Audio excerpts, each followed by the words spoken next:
does accessibility look like? For someone who's physically able-bodied, that may be something they don't think about very often. But for anyone living with a disability, it is a constant. And Experience Grand Rapids has been thinking about it a lot for several years. And now the city has a very important designation. We've got Kate Lito. She is with Experience Grand Rapids. Kim Davey is with Disability Advocates of Kent County. Ladies, thank you so much for being here. Thank you. Thank you. Let's talk about this designation, what happened and what it means for Grand Rapids.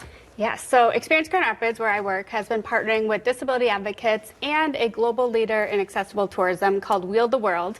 And we have finally become destination verified. So it's an accolade and an accreditation type of a certification for the destination as a whole, letting everybody know that we are really focused on accessible tourism. Wonderful. And Kim, talk about your involvement with this. Obviously, Disability Advocates played a big role in helping Experience Grand Rapids get there, and how important it is for your organization. Yes, absolutely. We really appreciate our partnership with Experience Grand Rapids and are making tremendous opportunities available for people with disabilities to enjoy barrier-free travel and to stay at these destinations. Yeah, and talk to that a little bit more. Both of you kind of can touch on this, because for someone who does not have any physical disabilities, they may not notice these things. But for those people who do, this is a big deal for them.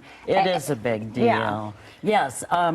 People with disabilities make up about 20% of the population. So if you consider their family and friends travel with them, it's really important to have accessible venues, hotels, and attractions and restaurants. Wonderful, yeah. Yeah, and I'll add that this project is really focused on providing information. So it's not grading places on their accessibility, because accessibility looks different for everybody depending on their needs.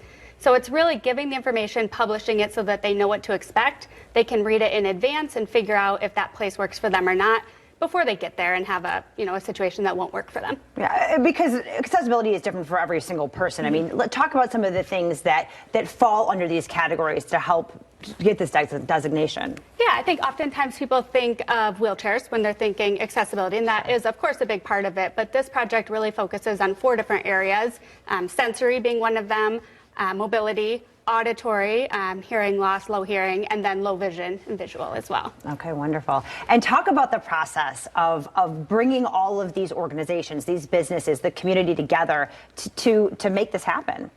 Yeah, so Experience Grand Rapids has kind of been the convener, but Disability Advocates has really been the ones, boots on the ground, doing the work, going into these 50-plus venues with a lot more planned, and making sure that they're getting all that accurate information.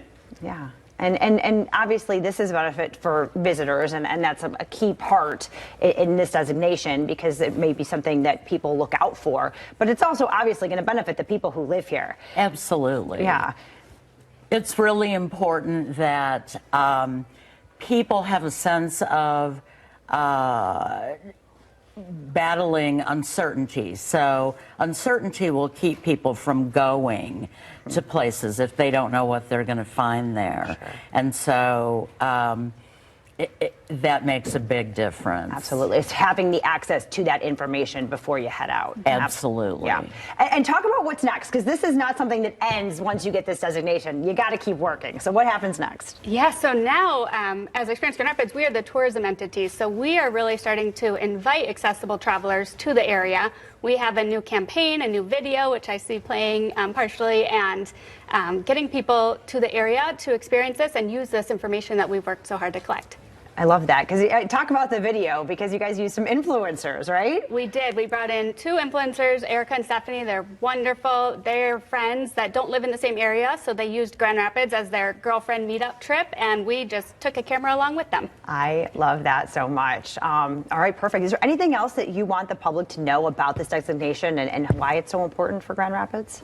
I think just checking out the information, and I think anybody could find some of it useful. So on our website, experienceshare.com, we have an accessibility area, and that's where all of that information is found. Wonderful. Absolutely, and we'll be working to include additional information on their website to help people find answers. Wonderful. And hopefully more venues decide to come on board and make Grand Rapids an even more accessible place for all. Exactly. Yeah, we've got plans for almost 300 to be mapped, and we're at about 50. So Wonderful. lots of work to do. Oh, I was gonna say, the work is not done. Our work is cut out for us. There you go. We welcome the challenge. Well, we're very grateful for it. Thank you both so much for being here. Thank you. Thank you want to you. learn more, visit experiencegr.com/accessibility. We'll be right back.